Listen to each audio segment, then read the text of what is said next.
Hello and welcome. This is the first webinar like this we've run here at TeamKinetic. So a massive thank you for joining us. And if hopefully it all goes well, it won't be our last one.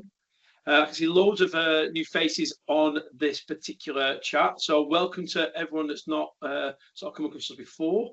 And to those of you that do know us a little bit, that have known us a little bit longer, welcome back.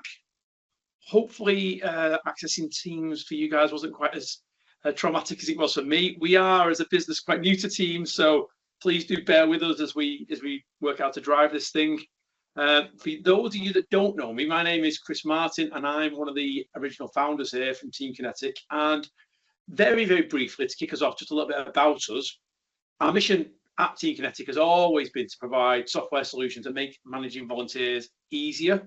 And we try and do that through building stronger communities and better connections between those volunteers. And we want to put the volunteer at the heart of everything we do.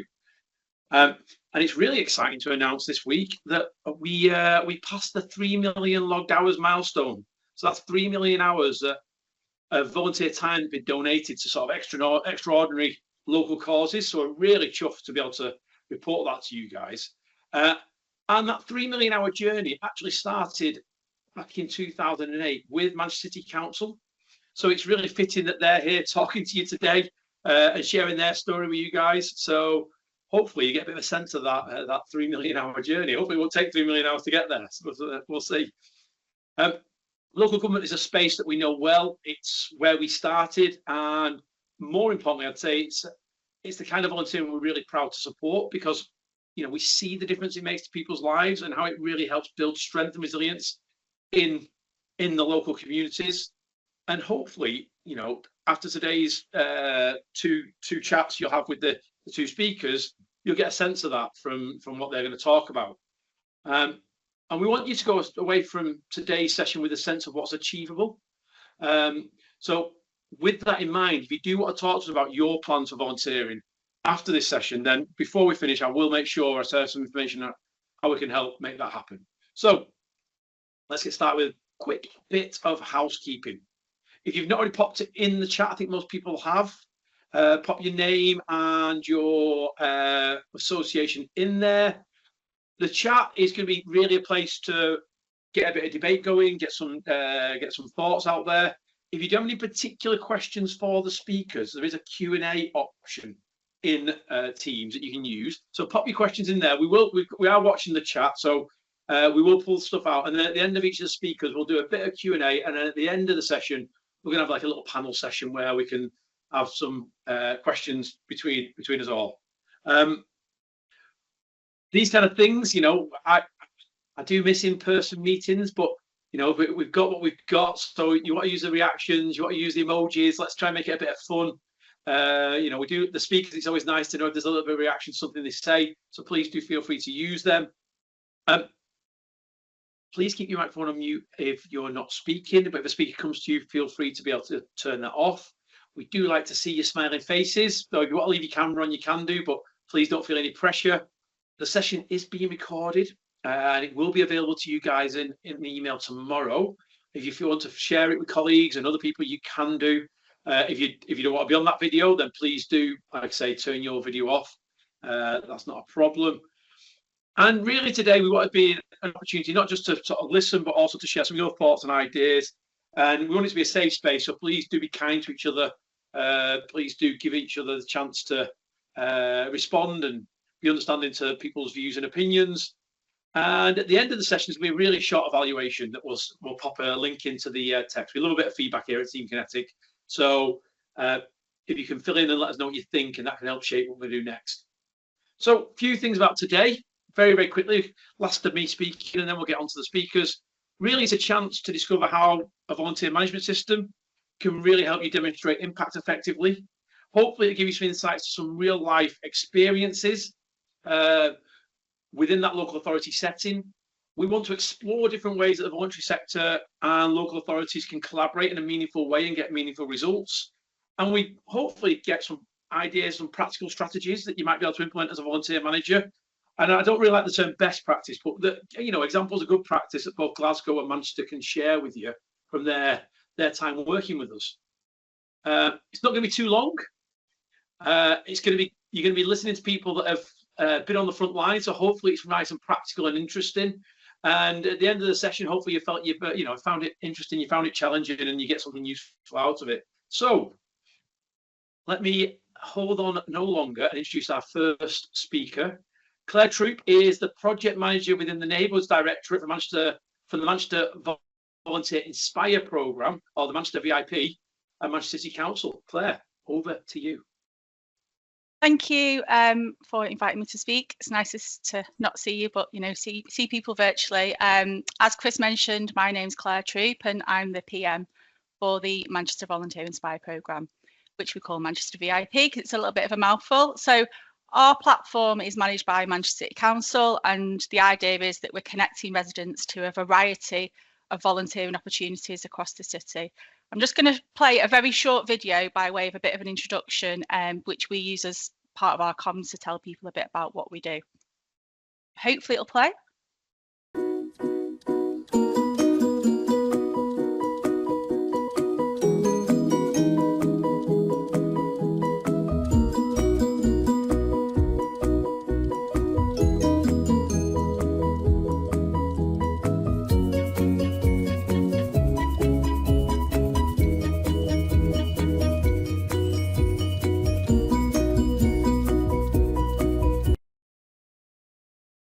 So yeah, nice and short and sweet, but it's just to sort of summarise some of our offer.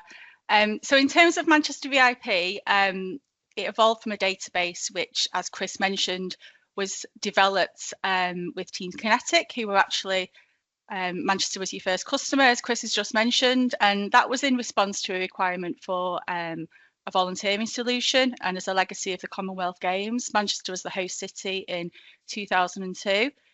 And then in 2019, there was a relaunch of the volunteering offer, and it was expanded to include other areas of the city across the council's neighbourhood directorate. So at that point, Manchester volunteers could take part in volunteering, and still can today, in the service areas that are listed here, and also with partners that are working with the City Council. So what the system offers officers that are working with volunteers is a really great streamlined approach to promoting and recruiting our volunteers, as well as giving us lots of insight in terms of volunteering activity and the range of demographic data that's available from the system about volunteers as well. So our objectives, there's quite a lot in there, just a couple to highlight. Manchester VIP is very much framed around the Our Manchester strategy, and that's a 10-year strategy for the City of Manchester. It's not just a council strategy, it's for the whole of the area.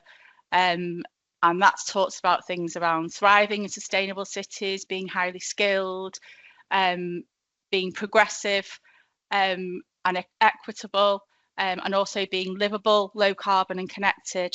So we've just done our first 10 years of the strategy, and the new one for 25 to 35 is being launched this April. So our project is very much framed around the ideas around that and the objectives. Also to mention, we're really keen to look at how using the offer that Manchester VIP provides can support with the management of volunteers, given the pressures around time and budget that local authorities and organisations are facing. So that's something that us as a project are really keen to look at, so that we can give that best value to officers that might be working with volunteers that are very time poor, but also resource poor in terms of budgets and things. Our project was evaluated in 2020, and it was concluded that we'd started to engage with residents, and we should continue, which is great, and we should focus on some of those objectives set out in the previous slide. And although we were impacted, as everybody was, with COVID-19, post the pandemic, we've implemented quite a few changes, and we're continuing to grow the programme. So one of the key areas for us was to ensure that the project was effectively resourced. So we've now got a dedicated project manager, myself, which works on the project full time. And we've also secured some mainstream funding. Previously, the project was funded by little pockets of money and little bits of grants and things, but having that funding and buy-in from the services has really enabled us some time to embed the project and build on that work to date. We've also set up a programme board. So we've got that set up and that meets quarterly. And we've got reps from a number of council teams on there. And we also have a user group, and that's made up of frontline officers. And their role is to support in terms of the website, but also to promote Manchester VIP within their teams, but also with the communities and the partners that they're working with, so that we can start to get that message out there to people. One of the things that we were really excited to launch was our Manchester VIP branded volunteer app. So we launched that in July 24. I can't see the slides. Oh, somebody can't see the slides. I don't know whether that's everybody. You can see them. Okay. We can still see your slides, Claire. Oh, right, okay. Someone's just put something on the chat, that's all, to say they can't see them. So yeah, we've launched our volunteer app in July, and we're starting to capture the engagement with the app. But that's really helped us in terms of making our process simpler, more accessible, and it was around making it a better experience for volunteers, so that they can easily find out what's going on, they can log their hours, they can sign up to things really quite simply using the volunteer app. So that's running alongside the website as well. We're using the integrated DBS function when there's a requirement for a DBS check to volunteer. And we're also going to start using Manchester VIP to manage volunteer expenses from April. And then we're also really keen to look at a programme-wide incentive offer for our volunteers. And obviously, TeamKinetic have got a process in place with tempo time credits to integrate that incentive offer. So again, that's something that we're looking at as a project. One of the things we've sought to do, and something that remains really key for us going forward, is ensuring that we've got a great range of volunteering on our website, and that this really reflects what residents tell us that they want to do, but it's also informed by national and local campaigns, plus Manchester City Council priorities and some of our strategies. And working in local authority, there is new strategies being developed all the time, and there's new things that we need to be focusing on, and then other things drop off. So you can see there for us in Manchester, zero carbon's a big one. We've got a new strategy around clean and green. We're also trying to be a child-friendly UNICEF city, so that's another area of work as well. I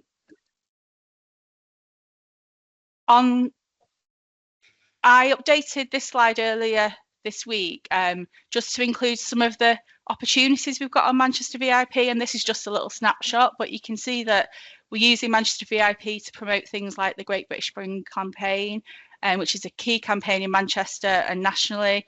There's also opportunities to support activity around zero carbon and clean air. So we've got repair cafes, we've got school streets marshalling, so we're doing road closures around schools and things like that. There's also cultural events happening that people get involved with. So we've got Japan Week this year in June that people can sign up to. We have ongoing opportunities such as local libraries and neighbourhood spaces within the area. So Gorton Hub, for example, is on there at the moment. That's a great multi-use venue that's opened up relatively recently in the Gorton area, which is central Manchester-ish. We also have call outs of volunteers on the website for large sporting events, which is changing all the time. There's a lot happening in Manchester, which is fantastic. So Manchester Marathon, the table tennis events, there's just lots of things happening all the time. And that's really helping us in terms of keeping the momentum going with the programme and making sure that people are excited about joining Manchester VIP and really can see the benefit from that. A key area for us has been to develop our reporting and to better demonstrate the impact that Manchester VIP is having. So we now have a set of key performance indicators for Manchester VIP, and we're reporting on the project on a quarterly basis. So with the support of TeamKinetic and also our research and intelligence team, we are using the standard reports that are within the system, but we've also got a number of custom reports that have been built into the products. So we've got program level data, but in addition, we've also got specific reports that have been set up to respond to the needs of our individual services. So it may be like the galleries team or Manchester Active have some KPIs or funding requirements that they need to report on. So we've built those reports so they can easily get data around their volunteering activity. In terms of that, we also, alongside that, sorry, we also have a library of case studies. So really important to sell that story to people, you know, particularly when you're talking to members and senior leaders around the impact that the project's having. So we've got the data, but then we've also got those real-time stories, both from the perspective of a volunteer, but also from the organisations and staff that are using Manchester VIP. This data has been fantastic for us because we're using it for our evaluation, and we're also using it to develop our actions and priorities going forward. It's been really helpful as well because we're now, the Manchester VIP data is now being used in reports and being presented to lots of different audiences.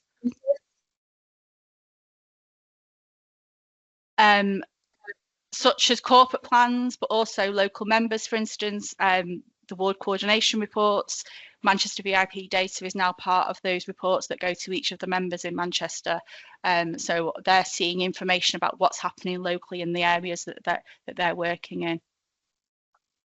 This is just a couple of examples of the types of data that are being presented. So on the left on the map there, we've got data volunteers by ward. So we can start to map where we might have higher concentrations, where there might be gaps and things. We've also got new registration data.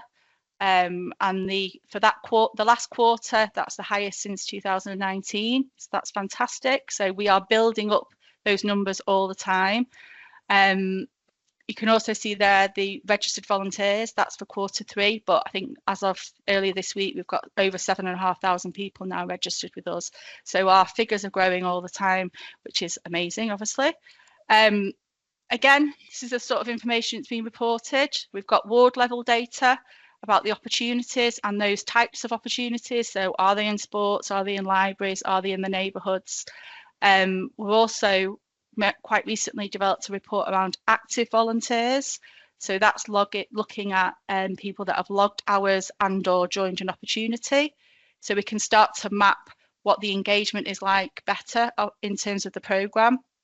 We see all of this data in lots of different ways, but I've just included a couple of images there. So that's the active volunteers by age, so we can start to see that. And below is the ethnicity data. And then what we're starting to do is think about, well, how does that compare to Manchester? So overlaying that with the census data to see, you know, for Manchester's population as a whole, how is our programme comparing with that, and what's the differences? And then we can start to think about, well, why and what do we need to do to respond to some of that? Finally, I suppose there's still to highlight there's lots to do and lots of things that we can improve on and grow in terms of the programme. Just a few of our priorities. One of the areas is around broadening our offer and thinking about where are the opportunities to expand Manchester VIP to wider council directorates and services. So we're really keen to look at that because we think that it's a great product and we'd like to use it across the council because that's better for residents, but it's also better for council staff that are working with volunteers currently or want to in the future. An incentive offer for Manchester volunteers. That's something that we're looking at with local partners, working alongside voluntary organisations in the city, and that will be a key priority for us in 25-26. It's something that we're really keen to get in place for Manchester. And then using our data set effectively to help us with targeting and engaging those residents where we may have lower uptake, be that different areas of the city or different ethnicities, etc.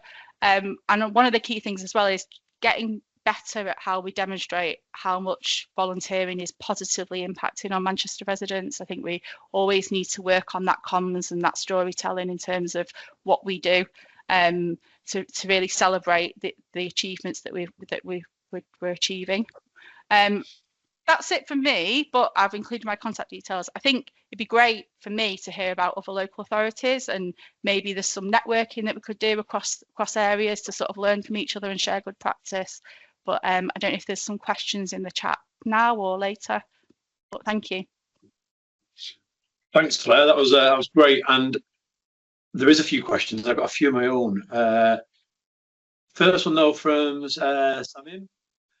Registered volunteers mean they have started volunteering too. So, Claire, do you want to talk a little bit about registered versus active and how you treat that in Manchester? So, well, we capture both. So, if they register with the programme, that's one measure, and then it's about, well, do they actually go on to volunteer?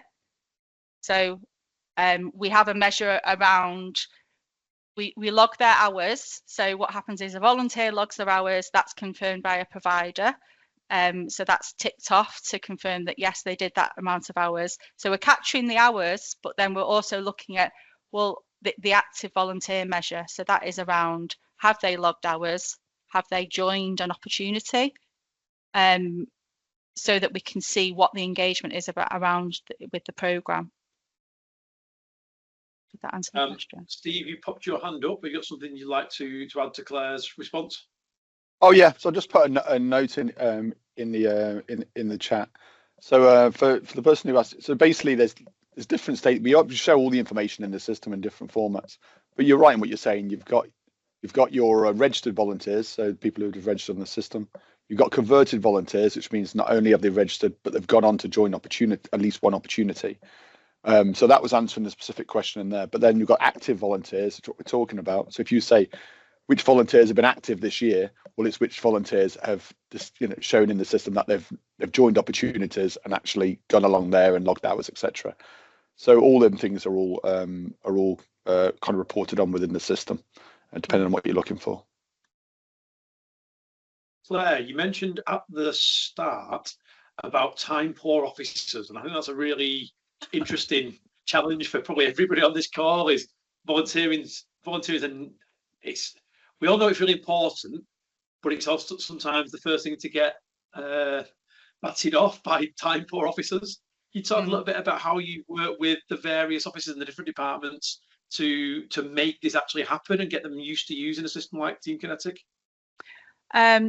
I think we try, obviously, the system enables it to be as automated as possible. So it's very much self-service, which is a positive. But I think in terms of getting out and encouraging officers to use it, the user group that I mentioned earlier, they're key because they are actually within those teams and they're talking to those staff members and they're bringing it up at team meetings, etc. But we do regular training sessions. We've got guides that we share with people. When we get a new starter, they do an induction, and part of that includes Manchester VIP. We use things like our intranet to sort of guide people in terms of how to use the system, keeping the conversation going around that, and also thinking about case studies from the officer's point of view, because when we can demonstrate that it's helped an officer that may need volunteers for, like, at short notice, for example, there may be a particular need to get X amount of people to support an event or an activity, so that we can show people that actually it does work. So some of those stories have helped, but also the fact that it's in things such as ward coordination. I think, you'll start to get that pushback from members to say, why has my ward got a lower amount of activity compared to that, and you sort of, as soon as you get that oversight at that political and also strategic level, you start to sort of hear more about the fact that actually, well, it's not happening or is happening here versus somewhere else. So that's something as well that I think helps, because we're sort of increasing the awareness of the programme, and people are sort of recognising how important it is in terms of volunteering. I would add as well, the integration opportunities are something that will help officers. So the expenses, for example, in our local authority, it's very long-winded to manage that expense process for a volunteer. So if we can make that simpler for us paying out the actual money, but also for finance and all the other people that have to get involved with that process, then that's something that we're keen to look at. And I've got one more quick question for you, Claire. That's it's a bit off what you've talked about. But Manchester have recently started to look at using TeamKinetic for their staff volunteering programme and their civil resilience. Do you want to just mention a little bit about that bit of work that you've got going? Because it is very much sort of a different strand of work, but worth mentioning, I think, in this while we've got everyone on this call. Yeah, so we've got, as you said, a staff-facing website, very similar to the volunteering portal, but it's aimed specifically at MCC staff, and that is a means for us to activate volunteers within the City Council that support around emergencies. So what happens is, the process used to be something's happened, everyone gets on the phone and rings up a group of people and said, can you come and help out? The idea is that if there is an emergency, say there's some flooding and there's a reception centre that's opened, all of those people that have registered on our platform get an alert, an opportunity, an ask is added onto that system. They get an alert to go along and support at that reception centre or whatever the need is. So it's a way of us quickly activating and then recording what's happened in terms of those emergencies. We're also using it for training and briefing. So it's not, so the MCC staff that are part of that programme will have to do some level of training and induction and all of that sorts of things. So it's used to let people know about that, and they can sign up for those briefings and inductions and things like that via the system. Brilliant, thank you. If anybody does have any extra questions for Claire, what we're going to do is we're going to move now on to our next speaker, but we're going to come back together at the end and have a bit more of an open session where you guys can pop your hand up, you can ask questions, and hopefully have a little 5 or 10 minutes at the end Q&A. It's a bit more from the floor rather than from me. Without any further ado, though, I'd like to introduce Lorraine Toner. Lorraine is, let me just get this right because I've written it down and now I can't find where I've written it down. 1 second. Lorraine is the volunteer, I can't get it right. The volunteer and citizenship manager at Glasgow Life. Glasgow Life is a charity set up in Glasgow as the ALO for Glasgow City Council, and it's responsible for communities, leisure and culture. And citizenship is a really hard word to say after saying volunteering. So I'm going to pass over to Lorraine. Yeah, the quick talking Irish accents is even more difficult. Thank you so much for having me here today, and thank you to Finn, who's offered to drive and volunteered to drive for me today. So thank you. If we can click on to the next one. So yeah, as Chris said, we're an ALO for Glasgow City Council, and basically operate all the leisure and culture activities on their behalf, and have a wonderful individuals who donate their time on a regular basis for our opportunities. So there's a right diverse mix across all the different organisations. We have services within museums, communities, libraries, sports centres, arts, music, cultural venues. Our house walks are in our green spaces and parks across the city. And then we have the bigger one-off sporting events like the UCI Cycling Championships, and we had World Indoor Athletics last year. So my role is very strategic in terms of, I don't directly manage any volunteers. My role is there to support the staff that are supporting the volunteers. So I'm responsible for all the learning and development, and making sure that we have everything in place to deliver a volunteering opportunity that benefits us as an organisation, the individuals who are donating the time, and our communities and the participants. And then if we could just go on to the next slide there, Ben. So it's quite fair to say, to use a buzzword, I think we've been on a bit of a journey over the last decade. I first heard about TeamKinetic when we were involved. I was in a sport development role at the time, and similar to Manchester, we engaged with TeamKinetic as a legacy programme for the 2014 Commonwealth Games. And at the time, we were looking at how can we better connect people who had expressed an interest in volunteering in the games and get involved in the local sport clubs and organisations. So when we first brought it in, it was very much an online notice board helping the sport organisations to find people. And I say that because I think a lot of them, and they still continue to do that now, was very much a recruitment, and then they would find the people, get the people, and then bring them into their own individual ways of managing, whether that was through Google Docs or whatever they had in place in their sport organisations, but they were finding people through TeamKinetic. And at the same time, we had a lot of different opportunities that we were managing in-house at Glasgow Life, and we thought, oh, well, it's a volunteer management system. Why are we just using it for sports and organisations? Why don't we use that in-house as well? So we spoke to the staff and had some difficult conversations at the beginning, because I would describe volunteering at Glasgow Life similar to the game of Hungry Hippos. Everybody was operating their own hippo. It was like that volunteer sits over here in museums, that volunteer sits over here in libraries, and all their information sits over here and all their information sits over there. So it was very much Sorry, just getting distracted by the pop-up comments.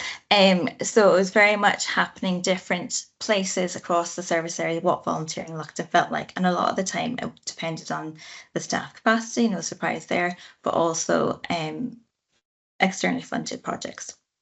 So we decided that we wanted a more corporate approach to have a more streamlined experience for volunteers. So it didn't matter if they were coming on to help out at a music festival like Celtic Connections, or if they're helping out in the museum as a volunteer tour guide.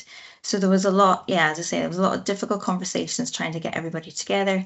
And I would say people, even the volunteers, were a little bit reluctant at the beginning to join into a digital system. So there's a lot of conversations bringing people together. We developed what we call our volunteer manager forum. So that's people responsible for volunteering across all the service areas. And we would still meet with them each quarter. And they're very much there to hear about best practice and what's happening across the organisation, but also voice their concerns and the opportunities and offer peer support for other staff members, because that's what's really so valuable for them. If they're having difficulty recruiting one area, listening to staff that might have had different success than that in different places. So that's the Volunteer Managers Forum. If you go on to the next slide, Finn. Mm-hmm. We also strengthened, we had a volunteering policy, but not very many people knew about it. So we strengthened the volunteering policy and we brought it to the trade unions for approval. And I think that transparency has helped us massively in terms of what volunteering really is at Glasgow Life, and taking away that some of the messages that might have been floating around the venues before about how volunteers were there to take our jobs. So we're very open and honest about how the volunteers' roles were there to support and enhance the customer experience and to work alongside with the frontline staff. We also have learning and development opportunities for the staff. So there's a one-day volunteer managers training course, and we have We Value Our Volunteers, which is an online video that the staff can go on and learn a bit more about what volunteering is, what it isn't, how it's different from work experience, and where to find more information. And through that, we also promote our employer support of volunteering, so our staff can volunteer up to one day a year with another charity. So that's been really positive. And then in 2023, we developed our first volunteering strategy and our volunteering action plan. And that very much aligned to, my role used to be within a learning service area, and then I came across to business improvement, business and strategy. And having that corporate central role has really helped in terms of the voice around volunteering. There's been really great buy-in from the board of directors. It's on people's radar. But also behind that, as we're getting the backup from senior management. So some of the challenges that were mentioned earlier on about staff capacity, it's really difficult. We have very few staff members that are solely responsible for volunteering. The majority of them, it's in their other duties or they were volunteered for it. So it's about making sure that the senior management are giving those staff members time to deliver a really great programme.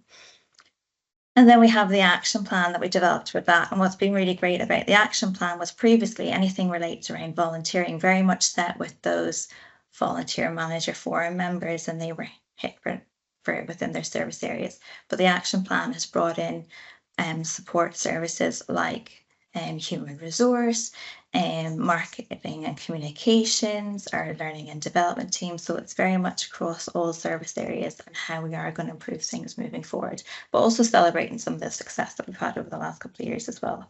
And then what we have is a volunteering best practice guide that has been renamed because the staff want to rename it into a volunteer manager's toolkit. So that just talks about hints and tips about delivering at each step of the volunteer management cycle. And it's written for what we call our regular volunteering roles, that there are things where people come into our venues quite regularly on a weekly basis or whatever, and then we have our one-off events because we know that the motivations for doing that are very different. So we try and approach both in the same document. So I'm just going to check my notes for a minute. Yeah, and I think some of the other approaches over the last few years is, and COVID actually really helped us with that because we could just stop and take stock about what we were doing. And I think volunteering in the organization always came from a really good place. You know, somebody went into a library and said, I've got some skills, I want to gain some experience, I want to help. And then a role organically developed around that individual. Then the staff member left. We didn't really know what was happening with the volunteer, and everything unraveled a little bit.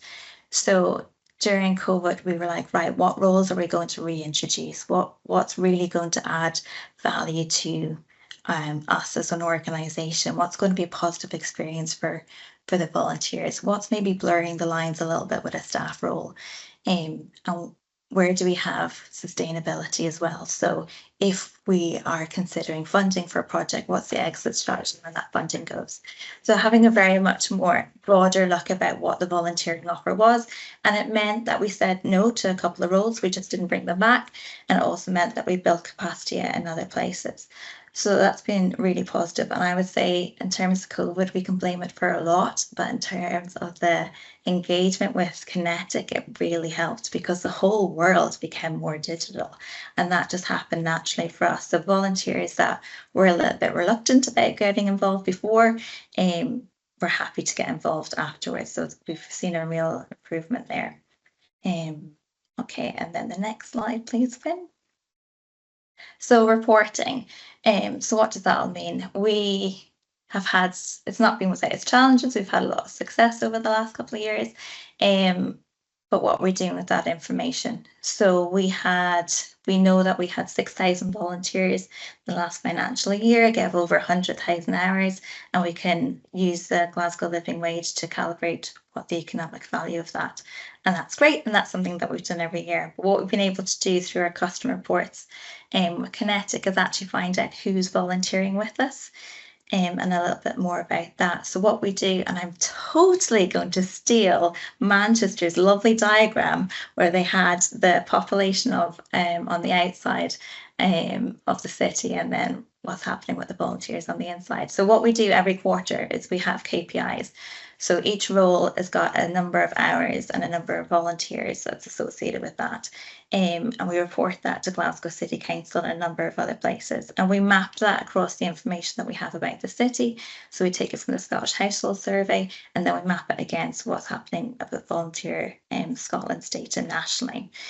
And it makes us look at where there's gaps. And we know as an organisation, we don't have a huge amount of opportunities for younger people. That's to do with capacity, our venue opening times and things like that. But where are the opportunities? So we're able to bring this information to the table when we're developing new programs and new roles. It leads us to talks with stakeholders around recruitment. So we've had good recruitment campaigns with the likes of Glasgow Disability Alliance, Scottish Refugee Council, so helping us to actually align and reflect the communities that are across Glasgow. We have recently also taken this information to categorize it in terms of generations. So this was something that our business analyst has done. And the reason that we're interested in seeing this is we know what's important to Generation Z in terms of like instant gratification and things like that. So obviously there's a little bit of wiggle room. It's a generalization across all the generations, but that's been really important for us in terms of developing, okay, how are we communicating with volunteers? How are we recruiting with volunteers? Where are we advertising it? What training would be accessible for them? What social rewards and recognition would be more meaningful, so that we're trying to move that across. And we can see, which is amazing, I mean, that we've got 7% of our volunteers are over the age of 80. We did not know that before we started looking at this information more clearly. So we've done a couple of data cleanses because the databases have been used for quite a long time, and that's really helped us. And I guess the other thing in terms of reporting is, yes, the big figures speak to funders. Yes, looking at the demographic, we've got more information, but it's also about looking at the social impact of the volunteers. So in November, we published our first social impact report about what was happening at one specific health walk. So we were talking about the impact that they were having on their community. So what we do each National Volunteers Week is we have an impact survey with our volunteers and collect really lovely information about what was their motivations for getting involved now that they're volunteering. But do you think that stayed the same in terms of what you're getting out of it? Is that changed? And we'll then again take that to the volunteer managers, see what improvements we can make, and also celebrate their successes. We're learning a little bit about how long they're staying with us. And different things like that. And then from that, it means that we don't have to pester them for a case study when we need it for the funder. We've already got that really rich information.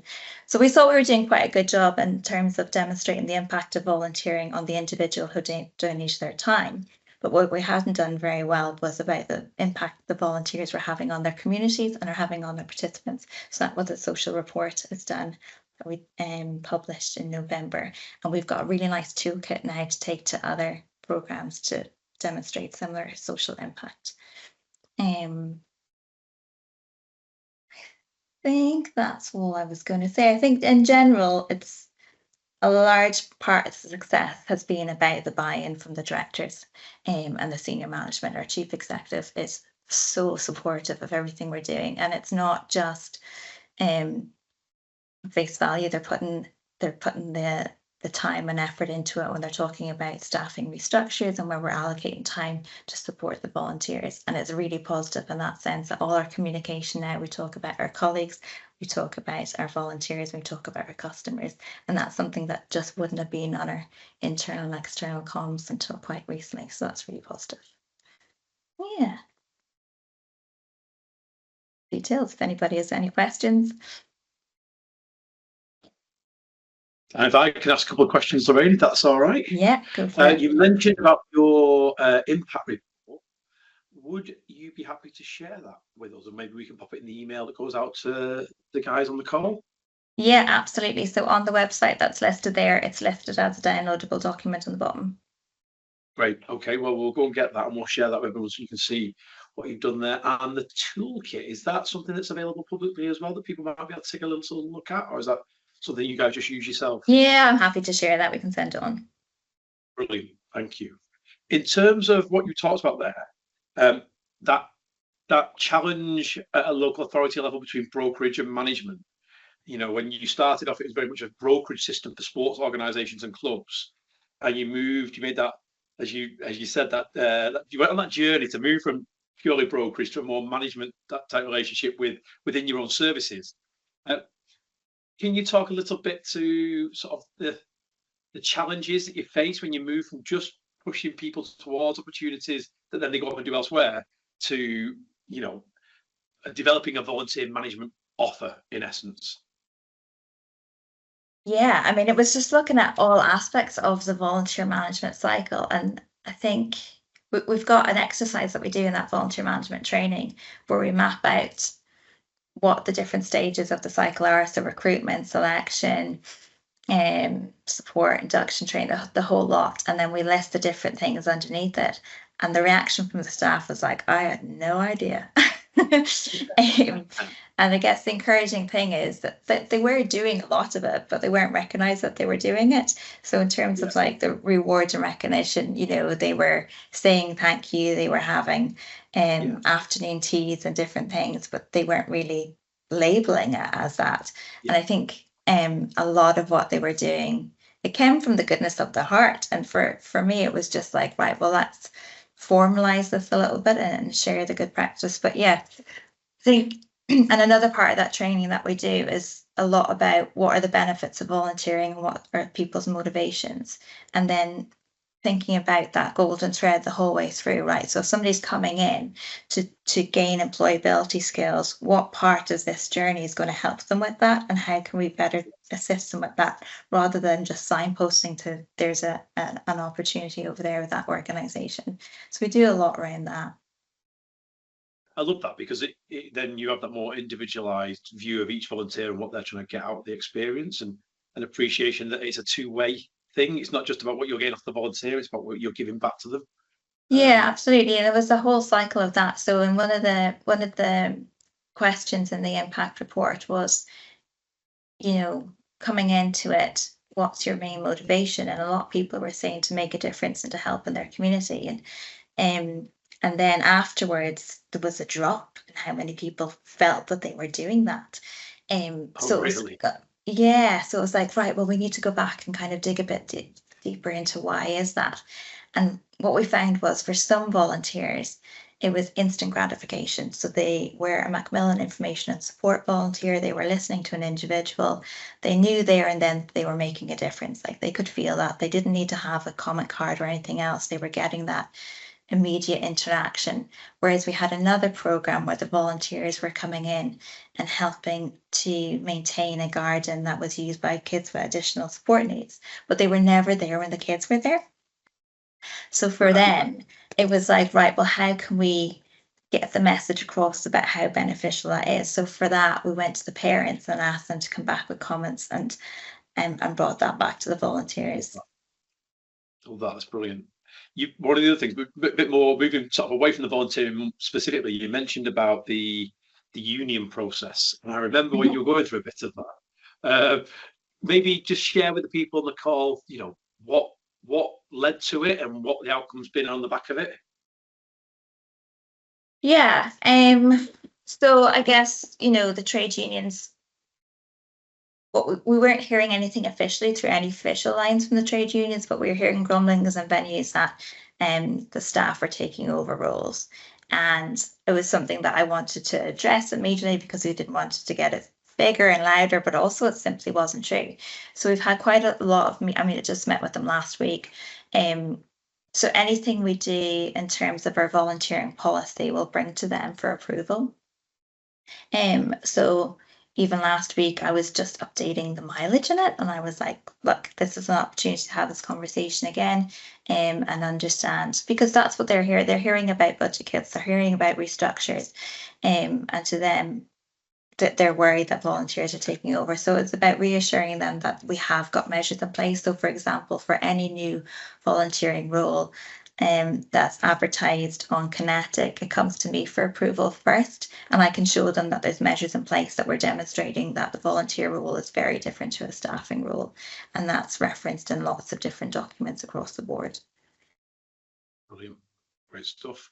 There's lots of interest in the toolkit, Lorraine, and the chat. So I've not even looked people yet. keep to see that as and when. We're going to move into a bit of a more of an open session now, where if people have questions for Claire or Lorraine, if you just pop your hand up, I'd like to open the floor up to questions. If people don't, I've got a load of questions that I can ask, but you know, we want to hear, you know, some of the things that are going on in your particular patch that maybe these guys have some experience of. They can tell you a little bit about how maybe they've solved some of the challenges that may be relevant or appropriate for you guys at the moment. So please do pop your hand up, and whilst we wait for the first couple of hands to pop up, I'm going to put a question to both of you guys in terms of this sort of idea of it's not measured, it's not managed, and how Kinetics helped you in that process, in terms of, is there particular examples of reports you've been able to use to make a point? Maybe it's the social value report, or maybe, you know, just talk a little bit to maybe specific examples of where reports have been impactful in demonstrating a point you're trying to make. Yeah, I'm happy to go first. So we've got a customer report in terms of who's active, and for that means anybody who's had a logged hour within that time period, and that's been so useful because we've got so many different projects on there. Some are external, some are sports organizations, some are internal, and lots of different service areas and lots of different people. So, and then we've got some volunteers that like to log their own hours. So for our own reporting, we've got a custom report for the logged hours. We invited an internal audit last summer from Glasgow City Council, and it was all very encouraging in terms of our practice and how we were managing the volunteers. But actually what's led to that is a lot of things that we were managing offline we've brought into Kinetic as well, so that we've got everything in one place. So that's been so super helpful and useful for printing off for evidence for the internal audit. So an example for that we've recently added through the custom profile questions was that they have a signed agreement, a signed volunteering agreement. So now we're able to pull off reports at a drop of a hat and go, yeah, everybody's got one, there it is. Nice, I like that example. Claire, have you got an example of a particularly impactful report that you've been able to pull? It's helped us to get mainstream funding so we can evidence what we're doing. For things like definitely. For things like committee reports, obviously we can get that data really quickly. The services within the council that use Manchester VIP, I'll use galleries as a good example. They have funded projects, and they have to report to the Arts Council as part of that funding agreement. So that is around volunteering. So they're able to get that data to evidence there and ensure they're meeting the requirements of that funding. Nice. So we're using it more and more really to sort of, we're using it for things like comms. So we did a piece last year around Instagram and Facebook targeting. So we used postcode level data to do some targeting where we had lower uptake. So we'll be inputting into things like the evaluation of GB Spring Clean and things, so that we'll be getting data from that to inform that report. So there's lots of things that we're using the data for. Sarah has a question for Lorraine. Is the system you use to decide if a role is a volunteer role, or role you would agree to or not include in the toolkit? Sorry, so do you decide in the toolkit? Have you explained how you decide whether something's a volunteer role or not a volunteer role? Yeah, there's consideration questions in it. Yeah. I've totally mangled your question. If you want to say it more clearly than I did there, please feel free. But yeah, so that yeah. How you make that so decision we have sure. So we have a template, and it's list of questions, but also kind of hints and tips beside it when we're considering a new role. So the very first question is, how will this benefit customers? And then what will the volunteer be asked to do? What are the activities? And then it delves into a little bit, how is this supporting our priorities as an organisation? And all that information that we capture on that sheet is then used to populate the opportunity on Kinetic. But sometimes the conversation stops at the beginning, going, actually, that's a staff role because of the level of responsibility. The tasks that you've listed are already a staff role. So we just kind of tease it out that way. I saw as well another question, Chris, in the chat box about how do we get the staff investment? Yeah, you got the big question. I think that everybody always wants to know the answer. How did you convince people to pay for this? What was the process? How did you build that business case?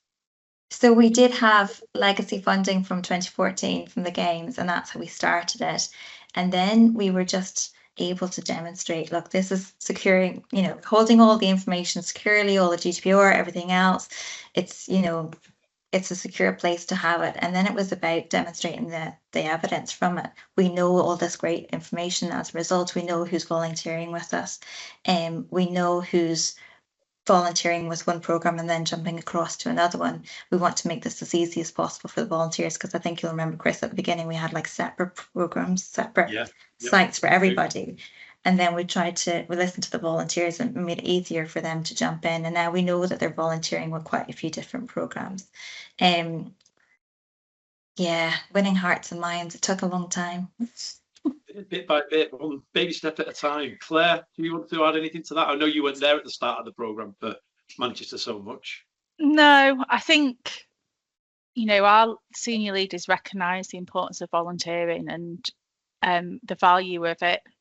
And when you look at that compared to the cost of running the programme, it seems like a really good trade-off, really, because actually it's a really relatively small project that has a massive impact. If you just look at some of those numbers and hear from some of those volunteers about the impacts taking part in that volunteering has had on them personally, but also the way it's impacted us in terms of improving communities and neighbourhoods. And you know, there's power with all those people, isn't there? And we can make a massive impact by getting involved. So it is obviously a challenge, but we have to keep plugging away at that. If I could talk to you very quickly, Carly, what we've seen from the range of customers, and there's some customers or some potential customers maybe on the call that we've been speaking to. Some organisations have managed to go and find funding around things to do with citizenship and citizenship engagement, so they've been able to secure a pot of funding that way. Other organisations have found smaller individual projects that help them prove the case in the first instance and use it as a beachhead to build out from. There is always a challenge when you've got a local volunteer centre that are doing lots of good brokerage work, and the local authority sits alongside that and working out how you can work with them together, so you're not competing with each other, but you're providing a more joined up service for your residents. So there's a couple of different techniques and tips. We can talk you through some of the different ways and approaches different people have used, but there is no, unfortunately, silver bullet. But the proof over the years has been that once you do get a foot in the door with this thing, we can help you build a really strong business case to grow it into more areas of local authority delivery. We're really coming towards the end of the session. I would like to say a massive thank you to both Claire and Lorraine for being on and speaking to you guys and putting all this stuff together. There's a couple of things I do want to mention to everybody that's on the call who's here. We have set up a community of practice around digital. So if you do have an interest in not just to do with TeamKinetic, but the wider way in which we engage volunteers digitally, do download our toolkit. It gives you a good idea on how to build a digital vision, how to build a business case around buying a product, all the kind of things, all the baby steps you need to do to get something like a TeamKinetic off the ground in your community, and making sure you make the right choices. Download the toolkit. Whilst we've got Ruth on the call, we've got Ruth Leonard, who is the chair of the Association of Volunteer Managers. If you want to know anything volunteer related, the Association of Volunteer Managers is a wonderful organisation. I don't know if you want to say hello, Ruth, very quickly. Are you there still? I'm here. Hello. Nice to meet you. Thank you. Really interesting. But yes, please, any other questions you want about volunteer management specifically, drop me a line. Yeah, so that's the Association of Volunteer Managers. We'll pop a little link to those guys in the email that follows up. We work really closely with Ruth and her team there. And it's just left to me to say thank you to everyone for listening. I hope you found it interesting. If you do want to speak to us a little bit about what you've got planned for volunteering, how we might be able to help, again, we'll be following up with an email with a little link in there, which will enable you to book a bit of time with us directly. We can have a chat. Thanks for your time. Have a lovely afternoon, and speak to you all soon. Take care.